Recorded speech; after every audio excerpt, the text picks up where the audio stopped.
और हाँ, करना है डिजिटल मीडिया के पत्रकारों को, अगर करना है तो करे ना। रितेश पांडे ने भी जो है पढ़ाई लिखाई पे गाना गाया है। हाँ, गाना है तो गाना के हिसाब से रहेगा, गाना है तो हनुमान चालीसा नहीं होगा।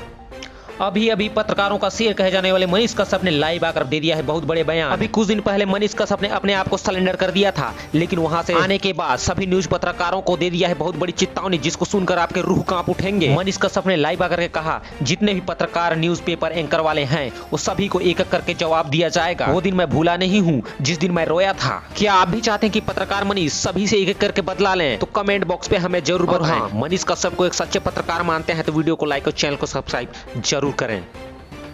तो करे ना।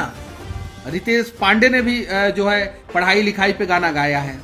हाँ, गाना है तो गाना के हिसाब से रहेगा, गाना है तो हनुमान चालीसा नहीं होगा। गाना है तो उसमें जो है गायत्री मंत्र नहीं होगा। गाना है वो गाना के